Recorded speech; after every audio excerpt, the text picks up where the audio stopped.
ከ3 ዓመት ፓይለት ኤግዛም በ2017 ኢንትራንስ ኤግዛም ላይ ከማትስ 32 ከፊዚክስ 33 ከኬሚስትሪ 42 እና ከባዮሎጂ 29 ጥያቄዎች ኢንትራንስ ኤግዛም ላይ መጥተዋል። ስለዚህ እናንተም በቀራችሁ ጊዜ ውስጥ ይህንን ኤግዛም በትክክል መለማመድ አለባችሁ። እኔ በዚህ ቪዲዮ የማሳያችሁ ደግሞ እንዴት ይህንን ፓይለት ኤግዛም መለማመድ እንዳለባችሁ አንድ ባንድ የማሳያችሁ ይሆናል። ምክንያቱም ይህንን ኤግዛም በትክክል መለማመድ ውጤታችሁን ኮምፕሊትሊ ስለሚቀይር። እስከ መጨረሻ ከኔ ጋራ ከቆያችሁ ደግሞ በጣም የሚጠቅማችሁ አንድ ቦነስ አላችሁ። ከዛ በፊት ግን ሁላችሁም ሰብስክራይብ ያላደረጋችሁ ሰብስክራይብ አድርጉ።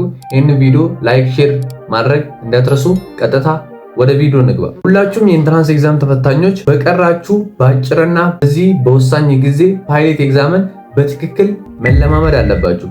ብዙዎቻችሁ ደግሞ ፓይለት ኤግዛም ምንድነው ብላችሁ ልጠይቁ ትችላላችሁ። ፓይለት ኤግዛም ማለት በትንሽ ተማሪዎች በተመረጡ ትምህርት ቤቶች ብቻ የሚሰጥ ከዋናው ፈተና ጋራ ተቀራራቢ የሆነ ፈተና ነው። ፈተናውን የሚወስድ ተማሪ ራንደምሊ ነው የሚመረጠው። ይሄ ፈተና የሚሰጥበት ምክንያት ዋናው ፈተና ምን እንደሚመስል ለመጠቆምና የተማሪው ውጤት ምን ሊሆን እንደሚችል ፍንጭ ለማግኘት ነው። ይሄን ፓይለት ኤግዛም መፈተን በጣም ጠቃሚ እንደሆነ ከዚህ በፊት የወሰዱ ተማሪዎች ይናገራሉ። ምክንያቱም ከዋናው ፈተና ጋራ ስለሚመሳሰልና ጥያቄዎቹ ከዚህ ኢንትራንስ ኤግዛም ላይ ስለሚመጡ።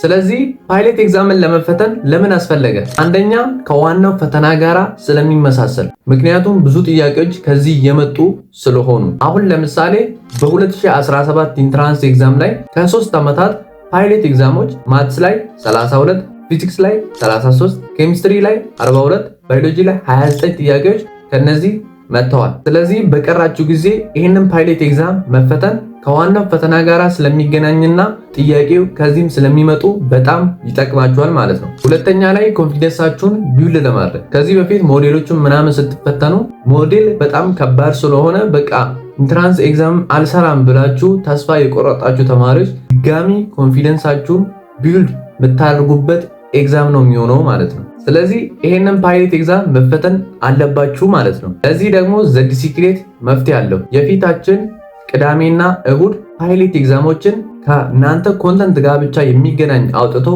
ሊፈትን ነው። ስለዚህ ይሄ በጣም ይጠቅማችኋል ማለት ነው። ይህንን ፈተና ለመውሰድና የተለያየ ነገሮችን ለማግኘት 500 ብር ብቻ ነው የምታገኙት። ነገር 2015፣ 16፣ 17 ፓይለት ኤግዛምን ኦንላይን አሁን ትፈተናላችሁ። ሁለተኛ ላይ ደግሞ ከ9ኛ ክፍል እስከ 12ኛ ክፍል ሾርት ኖት ታገኛላችሁ። ይሄ ሾርት ኖት በቃ ኮምፕሊትሊ ውጤታችሁን ይቀይራል። በዛ ላይ አሁን በቀራችሁ ጊዜ ተስፋ የቆረጣችሁ ተማሪዎች ኮምፕሊትሊ ነው ውጤታችሁን የሚቀይር።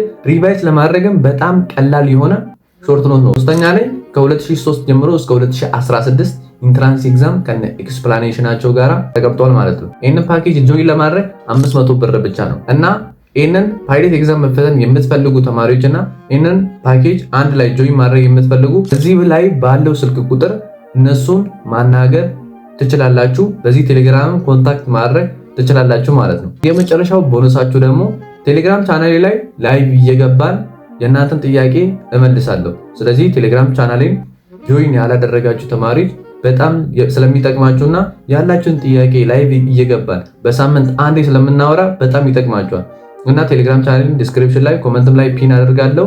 ጆይን ማድረግ እንዳትረሱ። በቀጣይ በአዲስና በሚገርም ቪዲዮዎች እስከምንገናኝ ድረስ ደህና ቆዩልኝ።